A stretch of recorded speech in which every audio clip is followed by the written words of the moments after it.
घरातीलच मसाले वापरून अगदी बाहेर गाडीवर मिळते ना तशीच परफेक्ट अशी कच्ची दाबेली आज आपण घरी बनवतोय।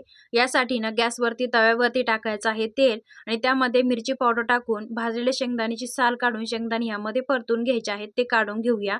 त्यानंतर ना याच तव्यावरती टाकायचं आहे ते म्हणजे तेल। पुन्हा एकदा त्यामध्ये ना गरम मसाला, लाल तिखट पावडर आणि उकडलेले बटाटे अगदी कुस्करून घेतले आहे ते याच्यामध्ये परतून घ्यायचे आहे। याच्यामध्ये थोडंसं चिंचेचं पाणी टाकायचं आहे।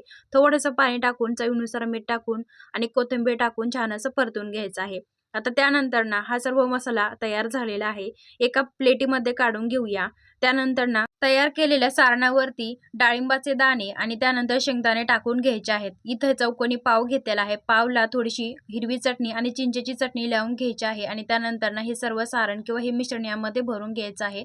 तव्यावरती थोडंसं बटर किंवा तूप टाकून इथं हा पाव दोन्ही बाजूने छान अशी शेकून घ्यायचे आहेत आणि बारीक अशी शेव याला आपण फिनिशिंगसाठी लावून घ्यायची आहेत। मस्त आपली कच्ची दाबेली तयार आहे।